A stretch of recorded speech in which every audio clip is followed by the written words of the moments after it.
Sekretaris Sekjen pertama DPP Lentari itu adalah Dr. Randus Zulkifli Uyub SA, pensiunan Dirjen Perhubungan Kementerian Republik Indonesia.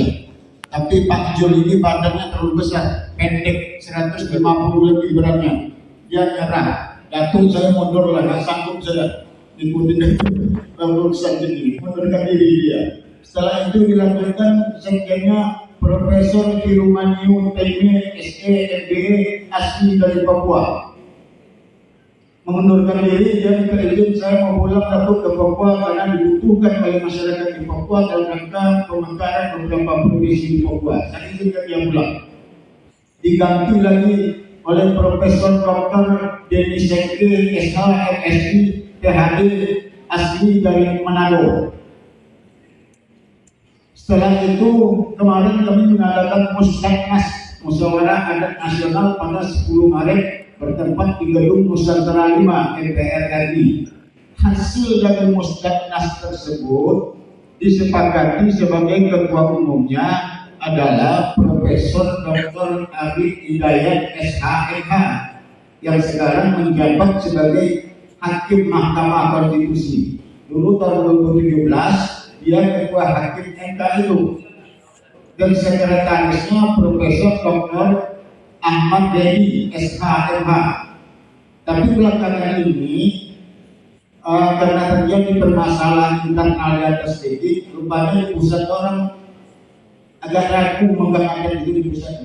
Banyak dikritik, dia kan pejabat, jadi banyak disoroti sama orang telat. Sebulan lalu kami rapat Jakarta, dia mengundurkan diri. Datuk aja sudah, kami sebagai di belakang aja lah. Karena dia PNS, kadang-kadang mengundur kembali kepada saya sebagai ketua umumnya. Jadi susunan pengurus Sentari saat ini adalah ketua umumnya saya sendiri, ketua Dewan Pembina adalah Bambang Susatyo, ketua MPR, ketua penasehatnya adalah Profesor Jimli Asyiki. Sekjen kita sekarang alhamdulillah Bapak bisa lihat juga bagi Dr. TNI Dr. Yulia Azhari SHMH. Dia TNI aktif, Polri Indonesia, pengacara, juga dosen. Nah, ini kedepannya itu sebagai sekjen DPP yang tadi, alhamdulillah. Dan dia sangat tertarik sekali dengan adat istiadat yang ada di Indonesia ini. Bahkan dia berkeinginan nanti kalau bisa, kalau saya sekjennya SKM lagi. Ntar saya hari Kamis besok ke Jakarta, Sabtu ke Jakarta, karena saya masih prematur ya, itu mau kami sahkan lagi susunan pengurus berikutnya ini. Alhamdulillah. Kemudian dalam kesempatan ini izinkan juga saya sampaikan apa itu Lentari, apa maksud dan tujuan keberadaan Lentari. Saya asli orang Kampar, Pak Asisten. Di Kampar itu orang nanya dari rumah saya sibuk Melbourne, sudah ada lembaga adat Kampar, sudah ada hilang di Kampar, kok ada lagi Lentari? Ngapo-ngapo dengan lembaga adat itu bahasa itu kan? Kita mulai sedikit. Itu lembaga adat Kampar itu adalah persatuan nini mama pemangku adat yang ada di Kabupaten Kampar. Luar daripada ini mama tidak bisa masuk ke situ. Satu. Yang kedua, kenapa hilang? Sudah ada hilang lagi di Provinsi Riau, termasuk di rumahnya. Kok ada Lentari lagi? Hilang itu adalah perkumpulan kita para tokoh adat, sesepuh adat, pemuka adat, khusus orang Melayu. Luar dari orang Melayu tidak bisa kita masuk di situ. Khusus orang Melayu. Lentari ini apa? Sesuai kesepakatan kita yang kita ingin ke depannya dan dahulunya, wadah tempat berkumpulnya segala macam suku yang ada di Indonesia ini.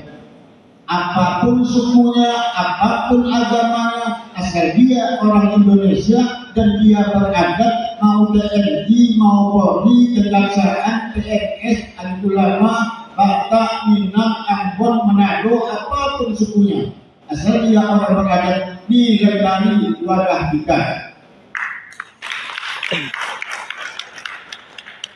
dengan tujuan moto. Lestari itu apa motonya? Akan memfungsikan, akan memperlakukan, dan akan mempergunakan kembali aturan hukum adat yang ada di daerah kita masing-masing, dan menjadikan adat itu menjadi tuan di negerinya sendiri, sebagai jati dirinya bangsa Indonesia itu orang beradat. Rupanya jati diri kita ini orang beradat, Pak Bu. Lalu kita terangkan apa perbedaan adat dan budaya itu. Adat itu adalah hukum, adat itu adalah aturan. Dengan adat kita pasti bisa membuat peraturan adat di negeri kita. Dengan adat kita pasti bisa mendenda orang yang salah di negeri kita.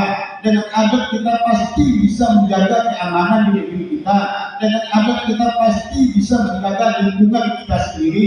Dengan adat kita bisa mengantisipasi budaya-budaya luar yang tidak sesuai dengan adat istiadat di negeri kita ini. Budaya itu apa? Budaya itu cuma tampilan-tampilan kita. Budaya itu cuma kebiasaan-kebiasaan kita.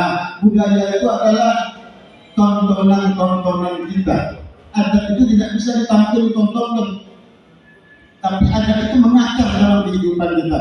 Bagaimana cara ngomong dengan bapak-bapak pejabat kita, bagaimana ngomong dengan sebaya kita, bagaimana cara duduk dengan orang tua, bagaimana cara berjalan dengan anak-anak. Yang mengatur semua itu adalah aturan hukum adat. Inilah krisis kita di Indonesia ini semenjak tidak ada